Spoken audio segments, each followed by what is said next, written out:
అందరికీ నమస్కారం. ఒక జనసేన కార్యకర్తగా కాదు, ఒక ప్రభుత్వానికి సంబంధించిన ఎమ్మెల్సీగా కాదు, లేకపోతే ఒక కుటుంబానికి సంబంధించినటువంటి వ్యక్తిగా కాదు, ఒక సినిమా మనిషిగా కాదు, ఒక మామూలు హ్యూమన్ బీయింగ్గా నేను ఈ మాట మాట్లాడుతున్నాను. దీంట్లో ఎవరికైనా సరే వివాదాస్పదం చేయాలనుకుంటే అది మీ వ్యక్తిగత ఇష్టం.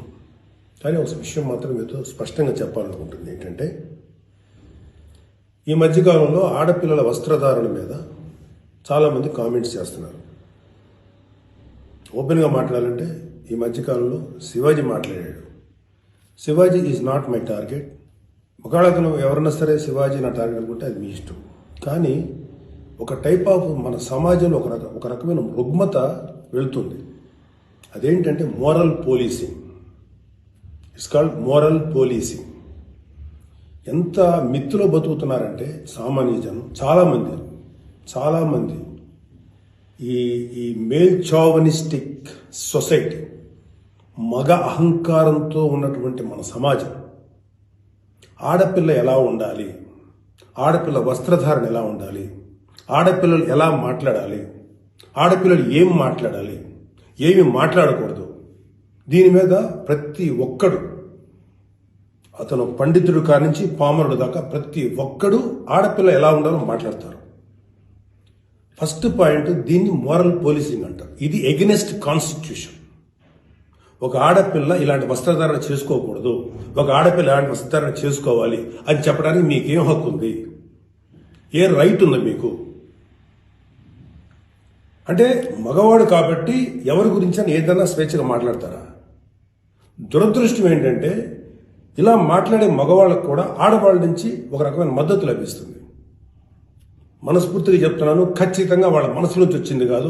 అందరి యాక్సెప్టెన్స్, భర్త ఏమనుకుంటాడో, ఆ చుట్టుపక్కల మగవాళ్ళు ఏమనుకుంటారో, ఇంకొక వ్యక్తులు ఏమనుకుంటారో అనే మాట్లాడే ఆడవాళ్ళు తప్ప ఇన్నరగా ప్రతి ఆడబిడ్డకి ఒక సెల్ఫ్ రెస్పెక్ట్ ఉంటుంది. ఎలాగో ఒక ఆడపిల్ల డ్రెస్ ఇలా ఉండాలని మనం అడుగుతాం, ఎలాగో ఒక ఆడపిల్ల ఈ డ్రెస్ వేసుకోవాలని చెప్తాం. ప్రపంచంలో ఫ్యాషన్ అనేక రకాలుగా మారుతుంటుంది. అది ఎలాగైనా ఉండొచ్చు. దయచేసి మన చెల్లెలు, మన తల్లి, మన చెల్లెలు అందరూ మనవాళ్లే, మన బిడ్డలే. ఆడపిల్ల కాబట్టి ఆ అమ్మాయి ఇలా ఉండాలని చెప్పే హక్కు మనకు లేదు. నేను ఇవాళ మీ అందరి ముందు ఒకప్పుడు నేను కూడా అలాంటి ఇన్ఫ్లుయెన్స్లో ఉండి తర్వాత రియలైజ్ అయ్యే తప్పు కదా, నాకేం హక్కు ఉంది, ఒక ఆడబిడ్డ ఇలా ఉండాలి అని చెప్పే హక్కు నాకేముందని చెప్పి నేను మార్చుకొని నేను అటువైపు వెళ్తే నాకు ఇంకొక రకమైన ప్రపంచం కనపడింది. అరే వాళ్ళు ఏం తప్పు చేశారయ్యా, వాళ్ళు ఏం తప్పులు చేశారని చెప్పి వాళ్ళని అడ్డగోలుగా మీద పడిపోతున్నాం. ఇలా డ్రెస్ వేసుకోవాలి, వేసుకోకపోతే చాలా వాళ్ళని ఒక తప్పుడు క్యారెక్టర్లుగా ఎలా ట్రీట్ చేస్తారు? సరే, ఒక విషయం చెప్తున్నాను. ప్రపంచవ్యాప్తంగా ఉన్న విషయం ఏంటంటే ఆడపిల్లల మీద జరిగేటువంటి అట్రాసిటీస్ వాళ్ళు వేసుకున్న వస్త్రధారణ మీద కాదు, మగవాడి యొక్క క్రూరత్వం, మగవాడి యొక్క బలం, పశు బలం, వీటి మీద దీనికి తగ్గట్టుగా వాడి పశుబలానికి, వాడి క్రూరత్వానికి తగ్గట్టుగా ఆడపిల్లలు బలైపోతారు తప్ప ఏ ఆడపిల్ల కూడా వస్త్రధారణ మీద అవ్వలేదు. ఇది మిత్. మీరు కావాలంటే ఏ ఛానల్లను చూడండి, ఏ యూట్యూబ్లను కొట్టండి, లేకపోతే ఏ గూగుల్లోనే వెతకండి, చరిత్ర చూసుకోండి. ప్రతివాడు స్టేజ్ ఎక్కేసి ఆడపిల్ల ఇలా ఉండాలి, అలా ఉండాలి, మీరు ఎప్పుడు చెప్పడానికి ఆడపిల్ల ఇలా ఉండాలని బతకనేయండి. ఏ మగవాడితో సమానంగా బతికే హక్కు లేదా ఆడపిల్లలకి? ఏ వాళ్ళకి నచ్చిన డ్రెస్ వేసుకునే హక్కు లేదా? సెక్యూరిటీ అనేది ప్రతి ఒక్కరి హక్కు, ప్రతి ఒక్కరి ఇవ్వదు, ఆడ కానీ మగ కానీ. అయితే ఎస్పెషల్లీ ఆడపిల్లలు రక్షించాల్సినటువంటి వ్యవస్థలు, ఆడపిల్లలు రక్షించాల్సినటువంటి పరిస్థితులు లేవు. అంటే మోస్ట్ ఇన్సెక్యూర్ ప్రపంచంలోని ఇంకా మనం ఉన్నాం.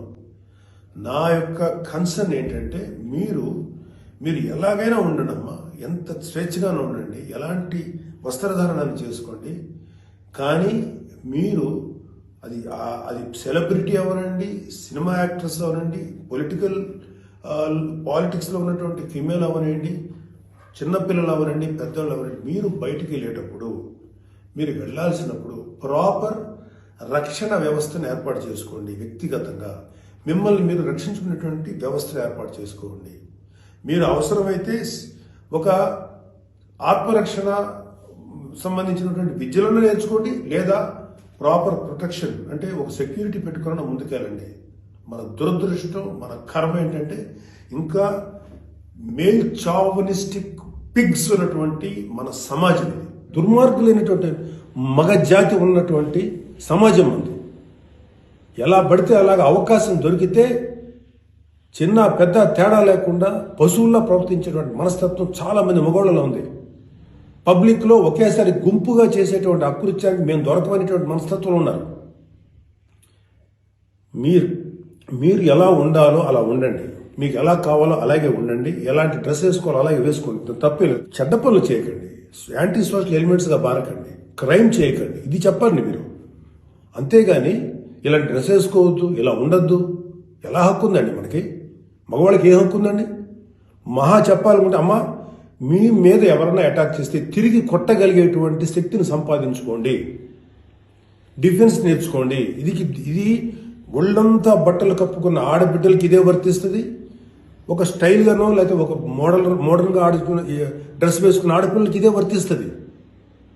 దీనికి మగవాడి యొక్క చండాలమైనటువంటి మనస్తత్వం చాలా, అంటే నాట్ ఆల్ మేల్, సపోజ్ కొంతమంది క్రూయల్, ఒక ఆడదాన్ని విలాస వస్తువు చూసే ప్రతి మగ వెధవతి చెప్తున్నాం, వాళ్ళకి ఏనా ఒకటే, ఒళ్ళు నిండా బట్టలు కప్పుకున్నా ఒకటే, మోడర్న్గా స్టైల్గా బట్టలు వేసుకున్న ఆడది ఒకటే. వాళ్ళు కొంతమంది గురించి ఆడపిల్లలు ఇలా ఉండాలి అలా ఉండాలి చెప్పడానికి ఏంటి? మీరు ఒక్కసారి వడ్డాది పాపయ్య గారి బొమ్మలు చూసారా? మన అజంతా శిల్పాలు చూసారా? చాలా స్టైలిష్గా మోడర్న్గా ఉంటాయి. అంటే ఆడదానికి వస్త్రాలంకారం అనేది ఆయా సమాజాల యొక్క కల్చర్ని బట్టి మారుతుంటుంది. ప్యాంటు షర్ట్ వేసుకుంటే తప్ప, చుడిదార్ వేసుకుంటే తప్ప, లేకపోతే మోడర్న్గా మిడ్డీ వేసుకుంటే తప్ప, ఇది వాళ్ళ తప్పు కాదు. వాళ్ళకి సరిగ్గా రక్షణ కల్పించలేకపోవటం, రాజ్యాంగమైనటువంటి మన ప్రభుత్వ వ్యవహారం వాళ్ళకి సరిగ్గా రక్షణ కల్పించకపోవటం ప్రభుత్వ వైఫల్యం అవుతుంది. దాన్ని ఎంకరేజ్ చేసి దాన్ని అడ్డుగా తీసుకొని ప్రభుత్వం యొక్క వైఫల్యాన్ని అడ్డుగా పెట్టుకొని దాన్ని చెల్లరిగిపోయే దుష్కర మూకల యొక్క పని తప్ప ఆడపిల్లల తప్పు కాదు. ఆడపిల్లలు వేసుకునే డ్రెస్సు వల్ల ఆడపిల్లల మీద అత్యాచారం జరుగుతుందని మీరు మీ పనికి మాలిన కామెంట్లను సపోర్ట్ చేసుకుంటే మాట్లాడే మాట ఇది. మారిపోతుంది సమాజం. ఏఐలోకి వచ్చాం మనం, ఆర్టిఫిషియల్ ఇంటెలిజెన్స్లోకి వచ్చాం. ఇంకా ఆడపిల్ల ఇలాగ ఉండాలని చెప్పి మనస్తత్వం ఉన్న మగవాళ్ళని ఖండించండి. ఇన్ని కబుర్లు చెప్తున్నారు. నేను ఒకసారి లాంగ్ బ్యాక్ చెప్పాను, ముగ్గురు మహానుభావులు మాట్లాడిన మాటలు చెప్పాను. వాళ్ళు ఇలాగే కామెంట్ చేశారు. అప్పుడు వాళ్ళకి ఆన్సర్ చెప్పారు. ఇప్పుడు మళ్ళీ చెప్తున్నా, ఆడదాన్ని అవమానించిన ఏ ఒక్కడు కూడా బాగుపడలేదు మన పురాణాల ప్రకారం. ద్రౌపదిని నడి సభలో అవమానించిన ప్రతి కౌరవుడు సర్వనాశనం అయిపోయాడు, ఇంక్లూడింగ్ భీష్మాచార్యుడు, ద్రోణాచార్యుడితో సహా. ఇప్పుడు నేను మాట్లాడినాక నాకు 100 కామెంట్లు పెడతారు మీరు, నాకు తెలుసు. అయినా నేను నా వాయిస్ ఓపెన్ చేయకపోతే తప్పు చేసినాను అవుతాను. చాలా మంది ఆడబిడ్డలు వాళ్ళు ఎన్ని బాధలు పడి ఎంత చేసి ఇలా ముందుకు వస్తున్నారు. వాళ్ళకున్న వ్యక్తిగత సమస్యలు ఉంటాయి. ఒక ఆడపిల్లకి సంబంధించినటువంటి ఎన్నో రకాల ఇష్యూస్ ఉంటాయి. అటన్నింటినీ కాదనుకుని సమాజం గురించి బతుకుతున్నారు. ఐఏఎస్లు అవుతున్నారు, ఐపీఎస్లు అవుతున్నారు, లేకపోతే పెద్ద పెద్ద పొజిషన్స్లో ఉన్నారు, సినిమా ఇండస్ట్రీలో ఉన్నారు, లేకపోతే క్రియేటివ్ ఇండస్ట్రీలో ఉన్నారు, పెద్ద పెద్ద వ్యాపార సంస్థలో ఉన్నారు. ఆడదాన్ని గౌరవించిన ప్రతి ఒక్కడు గొప్పోడయ్యాడు. గొప్ప గురించి కూడా మాట్లాడు, రెస్పెక్ట్ ఇవ్వండి అయ్యా మా తోటి ఆడపిల్లలకి. మహా అయితే మీరు ఏం చెప్పాలి ఆడపిల్లలకి? అమ్మ మిమ్మల్ని మీరు ప్రొటెక్ట్ చేసుకునేటువంటి స్థితిలో ఉండండి, మిమ్మల్ని మీరు రక్షించుకోండి, లేదా రక్షణగా మనుషులను తీసుకెళ్ళండి, ఏదో ఒకటి చేయండి. కాకపోతే ఏంటంటే మీకు ఇంత చుట్టుపక్కల ఇంత కరుడు కట్టినటువంటి దుర్మార్గమైన కామాంధులైనటువంటి సమాజంలో కొంతమంది ఉన్నప్పుడు వాళ్ళని మిమ్మల్ని మీరు రక్షించుకుని ఏర్పాటు చేసుకోండి. మీకు ఒక తమ్ముడుగానో, ఒక అన్నగానో, ఒక తండ్రిగానో, ఒక సోదరుడుగానో ఇది నా రిక్వెస్ట్ తప్ప మీరు ఇలా ఉండాలని మాత్రం చెప్పటం పెద్ద క్రైమ్. ఆడపిల్లలు ఉండాలని చెప్పేది పెద్ద క్రైమ్, వెరీ బిగ్ మిస్టేక్. ఇది ఇలాంటి దాన్ని మాట్లాడినందుకు ఒక వ్యక్తి యొక్క వ్యక్తిత్వం పక్కన పెడితే ఇలాంటి మాట్లాడినందుకు ఈ మాటలు సపోర్ట్ చేసేటువంటి స్త్రీల గురించి నాకు బాధ అనిపిస్తుంది. ఇలా మాట్లాడతారా?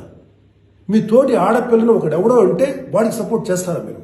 అలాంటి దుర్మార్గమైనటువంటి ఆలోచనకు సపోర్ట్ చేస్తారా? కమాన్, మా బయటకు వచ్చి ఓపెన్ చేయండి, మీ మౌత్, మీ వాయిస్ ఓపెన్ చేయండి, ఫైట్. ఈ చాదస్తపు మెంటాలిటీ ఉన్నటువంటి మగ వేదవులకి ఇలాంటి ఆలోచించే సన్నాసులకి, అలాగే ఇలాగ దాన్ని సపోర్ట్ చేసే పిచ్చి వాళ్ళు ఆడవాళ్ళు, ఆ మగవాళ్ళ యొక్క అణిచివేతకు గురైతున్న ఆడవాళ్ళు మాట్లాడే మాటలకి మీరు ఎదురించి మాట్లాడానమ్మా. Please come and voice out. ఎంతసేపటికి సమాజంలో ఇలాగా ఆడబిడ్డలు విక్టిమ్స్ అయిపోయారు, ఎన్ని రకాలుగా అవమానించబడుతున్నారు, హింస చేయబడుతున్నారు, హింస పెట్టబడుతున్నారు. వాళ్ళని మీరు సపోర్ట్ చేయాలి. వాళ్ళని సపోర్ట్ చేయకుండా వాళ్ళ మీద అట్రాసిటీస్ చేసే వాళ్ళని సపోర్ట్ చేస్తారేంటి? ఆడబిడ్డలు కదా, ఎవరైతే నష్టపోయారో వాళ్ళు కదా మీరు సపోర్ట్ చేయాలి. ఒక మాల్లో ఒక ఆడబిడ్డ మీద అవమానించిన ఆ మగాళ్ళని కెమెరాలో పట్టుకొని ఎవడెవడో ఎరగదీసి, మధ్యలో ఎరగదీసి చెప్పుతో సెంటర్లో కొట్టుకుంటూ తీసుకెళ్ళాలి కదా. అది కదా మీరు చేయాల్సిన పని. వాళ్ళని అడగాలి కదా, వాళ్ళని శిక్షణ చెప్పాలి కదా. నువ్వు జాగ్రత్తగా ఉండి ఎంత జాగ్రత్తగా ఉండాలి? ఎందుకు ఉండాలి? ప్రతిసారి ఎప్పుడు విక్టిమ్ అయిపోయిన ఆడబిడ్డల మీదే మీరు క్రైమ్ నేరం మోపుతుంటే, వాళ్ళే తప్పు అంటుంటే అంటే పర్లేదు, ఆడబిడ్డల మీద క్రైమ్ చేసిన తప్పలేదు, వాళ్ళు జాగ్రత్తగా ఉండాలి, మగవాళ్ళు మాత్రం ఏమనకూడదా? వాళ్ళకి చెప్పండి. దుర్మార్గం చేసిన ఆడబిడ్డల మీద దుర్మార్గం చేసిన మగవాళ్ళని చెప్పు తీసుకుంటారా మాట్లాడండి మీరు దమ్ముంటే. అంతేగాని ఎవరైతే నష్టపోయారో వాళ్ళను అనకండి. ఆ స్థానంలో మన బిడ్డలుంటే ఎంత బాధపడతారో అది ఆలోచించండి. ఈ మోరల్ పోలీసింగ్ నుంచి మీరు బయటపడేదాకా మీరు మనుషులు కాదు. Moral policing is a bloody nasty thing. ప్రపంచం అంతా ఆడబిడ్డలంతా సఫర్ అవుతుంది మోరల్ పోలీసింగ్. ఈ మోరల్ పోలీసింగ్ ఎక్కువ ఆడపిల్లల మీద రుద్దపడుతుంది. ప్రపంచవ్యాప్తంగా ఆడపిల్లల మీద రుద్దపడుతుంది. ఎవరైతే సమాజంలో గొప్పగా మాట్లాడుకున్న వ్యక్తులు ఉన్నారో వాళ్ళకి చెప్పండి.